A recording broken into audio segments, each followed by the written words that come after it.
orang kaya yang paling dia butuh, salah satu yang paling bisa kita jual sama orang kaya itu apa? Ya tetap akan ujungnya jual asuransi jiwa. Kalau dia bilang, aduh Vin, gue gak butuh lah 7 turunan, tak habis harta gue dimakan cucu buyut saya. Logiknya, kalau udah ketemu orang begitu, kira-kira mau jual apa? Dari yang tadi saya presentasiin, balik lagi. Lipat ganda. Dari tadi lu logikanya. Lipat ganda set. Yes. Kalau jujur pengalaman saya closing orang kaya distributor, saya punya klien jadi ketemunya cuma ngobrol di rumah makan, habis itu dia senyum, gua senyum. Iya Bang. Kita agen asuransi disenyumin orang, ya udah ya kok kayaknya familiar banget, kayaknya kita sering ketemu ya. Padahal gua dalam hati gua baru ketemu ya, lu senyum ya gua senyum aja gitu loh. Di mana ya kok ketemu, kayaknya kita ketemu di Cemara Asri ya. Kok udah aja ngobrol, ternyata tukar informasi, gue langsung kenal, saya dokter, tapi saya ada di industri asuransi, gue jelasin.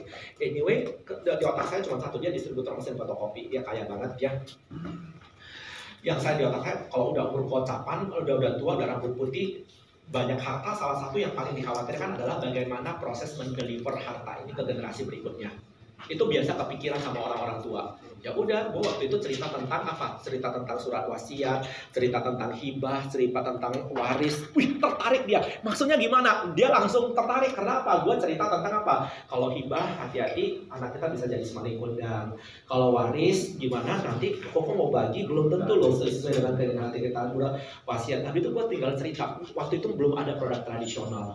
Gue cerita tentang apa? Tetap konsepnya adalah hibah, waris, dan wasiat. Kemudian satu lagi, kombinasi dari hibah, waris, dan wasiat. Kombinasi hibah, waris, dan wasiat itu apa? Polis asuransi. Polis asuransi adalah kombinasi ketiga-tiganya itu. Kenapa? Polis asuransi kita kasih waktu hidup kan? Lu bertingkah, awas nama lu gua coret. Kalau lu jahat, kalau lu jadi si malikun kan buat gua. Tapi lu bisa ngambil pada saat beneran gua sudah mati, meninggal. Dan jumlah yang lu ambil akan jauh lebih besar dari jumlah yang ingin saya hibahkan dari awal. Kalau saya cuma mau ngasih sama kamu 10M awalnya, terakhirnya kamu bisa dapat 30M lewat polis asuransi. Kenapa? Asuransi jiwa itu adalah kombinasi hibah, waris, dan wasiat. Jauh lebih bagus dari itu. Tertarik dia ngomong, habis itu terakhirnya apa? Deal dengan asuransi jiwa. Beli UP 120M kalau dulu itu unit link. Kalau ada sekarang buat cinta mana ini mau jual itu yang tradisional. Ya, tapi yang penting idenya. Jadi kalau ditanya ketemu orang kaya mau jual apa ya seperti itu. Nah, orang kaya mau 7 generasi gak habis hartanya, ya udah memang 7 generasi tak habis harta lu dimakan cucu buyut lu. Tapi lu mau bagi nggak? Lu mau bagi kan? Anak lu berapa? 4. Cara bagi ke 4 anak gimana caranya? Kalau lu sekarang misalnya 100M 4 anak lu bagi 25, anak Cici jadi nggak lebih kaya dari Cici sekarang loh. Cici udah punya 100M, masa anaknya jadi kegeliran dapat 25M. Nah, kalau kita ada satu program, ntar masing-masing anak Cici 125M. Itu pun Cici masih bisa punya sisanya untuk dinikmati, nggak harus dibagi semua. Baru ya udah hitung-hitungan keluar. Yang penting ingat, jualan asuransi bukan jualan angka, tapi jualan konsep. Yang mahal itu konsepnya, idenya. Kalau idenya udah keluar, baru kita keluarin produknya, kita hitung-hitungan gitu loh. Kalau konsep Anda udah bisa diterima, dia udah oh iya, gue butuh yang begini. Habis itu kita hitungin. Langkah selanjutnya tinggal dia trust sama lu atau enggak. Habis itu trust sama company atau enggak. Orang kaya nomor 1 apa? Kalau ketemu orang kaya, bawa laporan keuangan. Harus bisa baca laporan keuangan. Habis itu bawa laporan keuangan, kenapa? Orang kaya kalau letakin duit sama lu 1M, 2M, 3M setiap tahun. Dia letakin nomor 1, kita kasih apa? Kasih tunjuk dong laporan keuangan yang prudensial. Perusahaan kita sangat sehat. Kasih tunjuk salah satunya apa? Kalau perusahaan asuransi RBC. Kemudian yang kedua apa? Rasio beban usaha. Kasih tunjuk antara uang masuk dengan uang keluar. Jangan sampai kalau kita berpikir, kalau kita berkarya di perusahaan seperti yang saya bilang kemarin, jangan sampai kita panjang umur, perusahaan kita tempat berkarya nggak panjang umur, benar kan? Nah sama juga jadi klien, jangan sampai gue panjang umur, perusahaan tempat gue ini beli asuransi udah kabur duluan. Nah salah satunya apa? Harus sehat. Kalau orang nabung di bank, milih bank yang sehat, dilihat apa? CAR-nya kalau bank. Kalau kita asuransi RBC, risk capital, kemampuan kita membayar resiko. Berdasarkan peraturan pemerintah minimum 120%. Artinya kalau saya sebagai klien meletakin duit 100M, itu sebagai perusahaan harus punya 120M. Nah Prudential malah jauh lebih sehat. Ngerti kan teman-teman? Nah itu kalau ketemu orang kaya bawa itu, kemudian idenya salah satu bisa pakai itu. Atau kalau sama orang kaya idenya sekaya apapun orang, kalau sakit, ujung-ujungnya harta sebelum juga bisa habis. Nah, kalau dia bilang udah punya asuransi kesehatan, ya udah bomba, jangan lagi. Tapi kalau dia bilang belum, ya udah, Anda bisa presentasi pakai gentong bocor. Habis, nggak apa-apa, habis artinya selesai, itu bisa Mbak ini ya. Ini bisa dihapus nggak nih? Nggak bisa ya? Ya, nggak apa-apa, nggak usah. Jangan ditambah lagi. Stop. Jangan ditambah.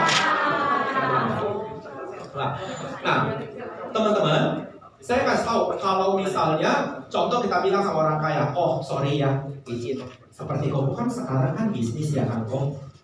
Tujuan Koko bisnis pasti sama lah, untuk dapat duit. Nah, duit yang udah kita dapatkan di mana ya, Koko kan bisa tabung dalam bentuk tabungan, dalam bentuk deposito, reksadana, saham, beli tanah, beli emas, dan lain-lain. Tapi dari semuanya itu pasti sebagian ada yang bocor, jadi pengeluaran untuk listrik, telepon, air, pendidikan anak, biaya hidup sehari-hari. Kalau begini siklusnya no problem, tapi kebayang nggak suatu saat di luar kemauan dan kontrol kita sakit berkepanjangan. Begitu kita sakit berkepanjangan, kita berusaha bisnis jangan ditambah lagi, Pak. Nah, kita nggak bisa bisnis. Pada saat kita nggak bisa bisnis, otomatis penghasilan kita berkurang ataupun stop. Tapi yang namanya pengeluaran ini akan makin besar. Kebayang nggak ya, yang masuk nggak ada, tapi yang keluarnya makin besar. Bisa-bisa aset, harta, tabungan yang telah kita simpan dengan berjerih lelah selama bertahun-tahun akan hilang sekejap oleh karena sakit kritis. Oleh karena itu orang sekelas Bapak butuh yang namanya program proteksi aset, yaitu suatu usaha untuk melindungi aset yang telah Bapak rintis dengan berjerih lelah selama bertahun-tahun sehingga tidak habis sekejap oleh karena sakit kritis. Semoga bisa membantu ya. Kalau ketemu orang kaya cerita begitu biasa, karena logiknya orang kaya, lu sekarang banyak harta, tapi begitu sakit satu-satu bisa terkuras tuh. Harta sebelum juga bisa terkuras. Nah, that's why proteksi aset yang bisa dijual itu apa? Jual dulu PPH Plus untuk melindungi aset, atau jual PSS Pro, baru jual lagi PCB, baru jual lagi asuransi jiwa, dan seterusnya. Bebas. Yang penting idenya muncul dulu. Ya, menjawab ya. Kok utang gua lunas ya? Koko, utang gua lunas ya? Udah terjawab. Tapi gini, ada satu. Belum terlunasi. Belum terpuaskan, susah pokoknya. Orangnya belum kondangan. Ini nggak apa-apa kok, mainkan aja. Oh ya, orangnya ngomong gini. Ya kalau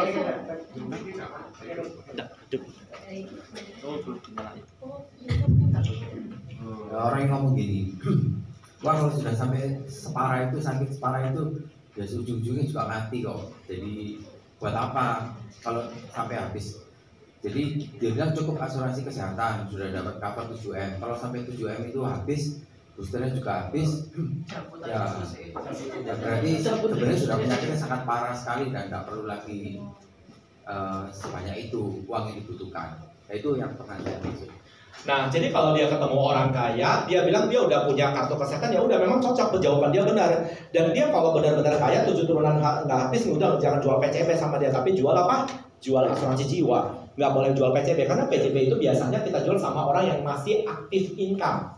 Kalau aktif income, kalau dia udah pasif income, kita jual PCB kayaknya nggak nyambung dengan hitungan dia. Tapi kalau jual asuransi jiwa bisa, karena nggak ada orang kaya yang nolak harta. Percaya, orang kaya masih pengen lebih kaya lagi. Salah satu cara membuat orang kaya supaya lebih kaya lagi apa? Ya lewat asuransi jiwa. Nah, kenapa orang kaya semakin lebih kaya?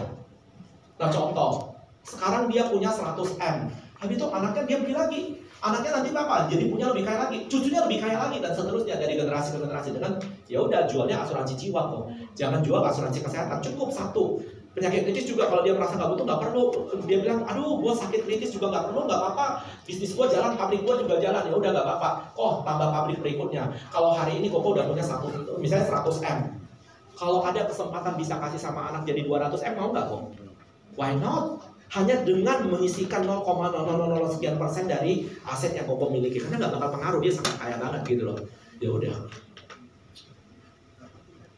Yes, wih gila makin banyak. Udah, kita mau istirahat. Yo, ini malam minggu loh. Aku pengen mau lihat gemerlapnya Surabaya. Enggak bercanda. Ya. Tadi saya ngitung dengan finansial. untuk replacing katakan 4% tiap tahun. Yes. Itu 40 tahun kemudian yang 10 juta menjadi 50 juta. Ya. Bayangkan kalau sekarang preminya sudah 30 juta, dia akan naik 5 kali. Berarti premi PSS akan menjadi 150 juta. Di usia katakanlah waktu beli 30, sekarang dia usia 70. Yang tidak berpenghasilan kalau 70. Yang dulunya premi dia 30 juta bisa bayar, sekarang usia 70 menjadi 150 juta. Itu yang terus terang kita takutkan, dan apakah kita perlu mengatakan sesungguhnya seperti itu? Gini loh ya teman-teman, kalau menurut saya orang asuransi kesehatan itu sudah jadi satu kebutuhan primer setiap orang. Dan orang sudah harus bisa prepare pada saat dia pensiun, dia sudah harus ada dana yang dia alokasikan untuk dana kesehatannya dia. Kalau enggak, apa yang terjadi? Kalau enggak, ya udah dia usahain anaknya dia. Waktu tua nanti apa? Kita jadi bebannya anak. Anak kita bisa bertengkar loh, gara-gara apa? Kegiliran punya 3 anak, lu yang lebih sukses, lu yang lebih tua, lu bayarin papa lebih mahal. Kebayang nggak kalau kita jadi orang tua di rumah sakit, anak kita bertengkar gara biaya rumah sakit? Kalau nggak mau kejadian begitu, pastikan punya asuransi kesehatan. Dan asuransi kesehatan dimanapun pasti, satu, premi naik setiap tahun, yang kedua dipengaruhi dengan tingkat inflasi, itu bohong.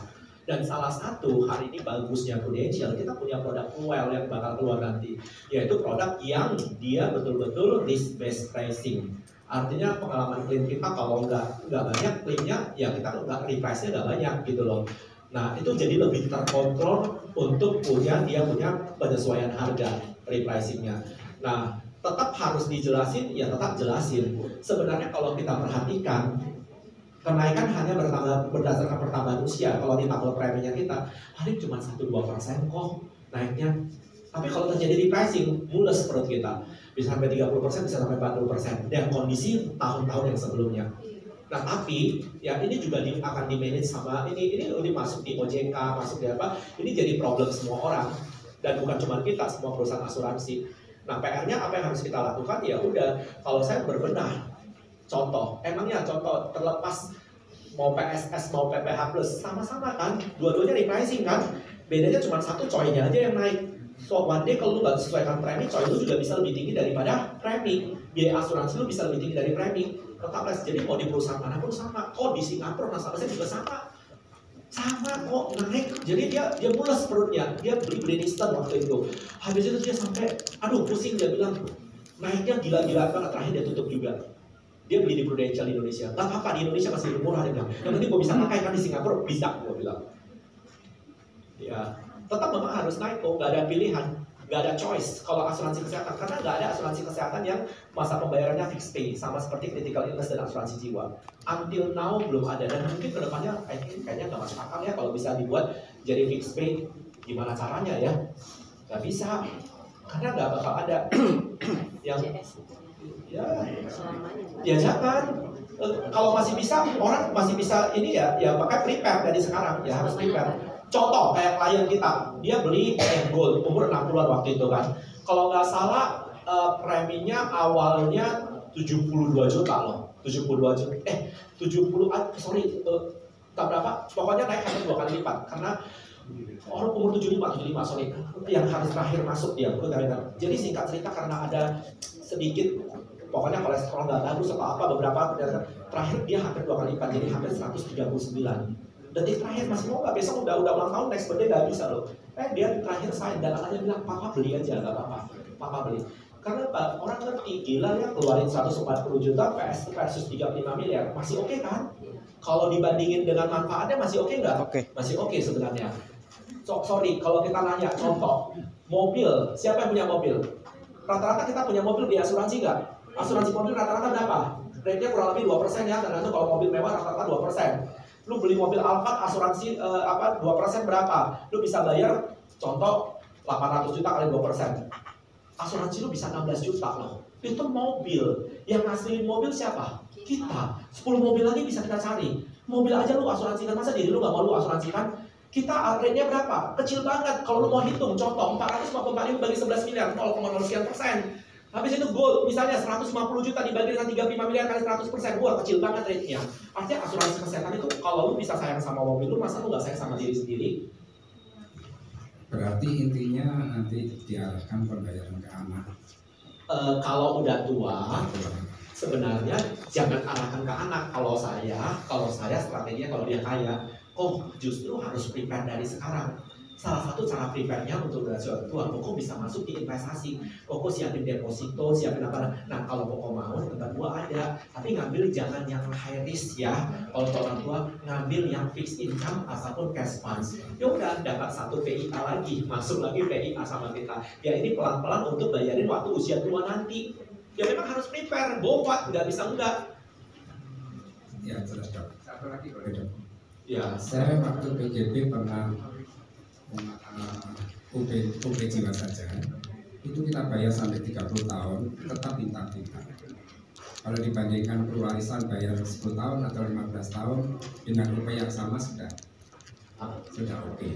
Kenapa nggak jual warisan? Enggak, maksud saya timbul pertanyaan mengapa di PGB sampai terjadi seperti itu, bayar panjang pun dia tetap bintang-bintang. Padahal nggak ada PPH plus nggak terjawab.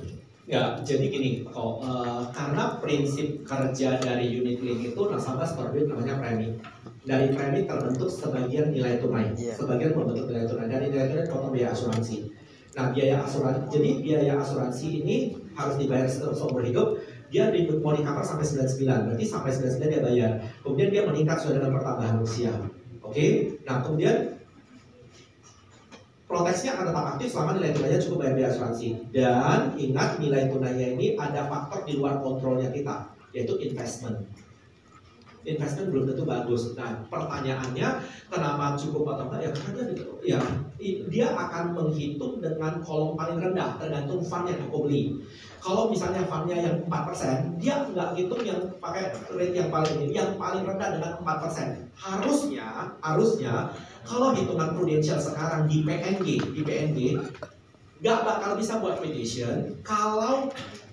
Pokoknya kalau 4% dia bayar terus sampai seumur hidup, pasti nggak bakal ada bintang. Kalau PNG sekarang, kalau dulu masih bisa. Nah, karena apa? Karena udah diatur sama OJK.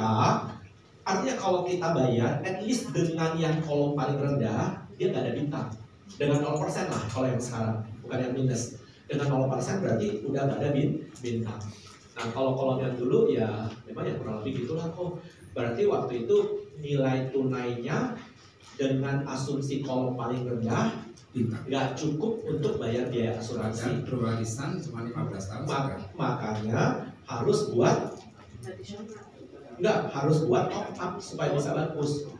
Harus dimasukin kalau top up. Problemnya bukan begitu. Problemnya tradisional yang perwarisan dengan 15 tahun sudah tercapai UP-nya sekian, tapi dibuat pakai PGB 30 tahun pun bintang. Ya, karena PGB harus bayar biaya asuransi terus. Kalau yang di perwarisan kan tradisional produknya beda, hitungannya mereka udah ini. Justru kalau mau bandingin, contoh kalau dia beneran usia tua, jualnya anugerah bukan warisan. Anugerah jauh lebih murah lagi dibanding warisan. Kalau usia tua. Kemarin kan waktu saya di Surabaya kan, kemarin di sini kan saya sharing anugerah, benar nggak? Kemarin anugerah dengan PS warisan, artinya anugerah itu justru jauh lebih murah di usia tua. Karena saya closing kok usia 60 berapa kalian buat 67 atau berapa ya kemarin lupa. Jadi total yang dia setor udah lebih besar daripada UP di perwarisan. Tapi dia mau beli, saya bisa yakinkan dia. Waktu itu dengan ini bayar 15 tahun. Kenapa? Saya cuma bilang, sorry, artinya potensi untuk 15 tahun ke depan kan belum lunas juga, ada potensi kan, tanda kutip. Kemudian waktu itu ada ekstra UP, saya jual lagi ekstra UP. Nah, tapi dengan pro anugerah, mulus menurut saya, malu saya. Jadi saya mau jumpain dia, jadi sekarang mikir, karena istrinya belum masuk, suaminya udah masuk. Nah, kenapa ini nggak tahu? Karena di pro anugerah malah setengah harga. Kalau modal misalnya 10M, dia modalnya cuma 5,3M doang. Setelah udah dibalikin 20%-nya, 5,3M dapat 10M, cengli banget kan? Pro anugerah bagus. Nah, sudah melampaui usia mapan. Yes. Belinya. Oh enggak, maksudnya usia masuknya sudah 67 lebih ya. Kalau 67 kan cuma dapat 20% kok. Jadi modalnya itu kalau bayar 5 tahun, cuma 4 tahun aja lah kita anggap modalnya dia. Karena 20%-nya dibalikin kan.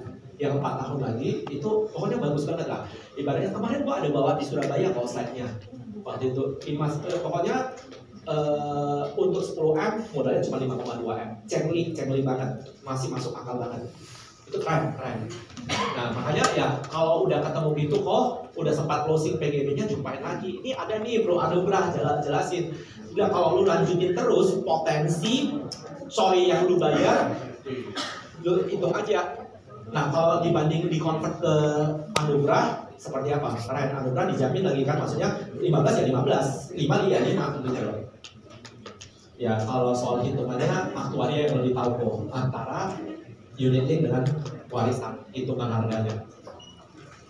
Terima kasih. Thank you. Ya.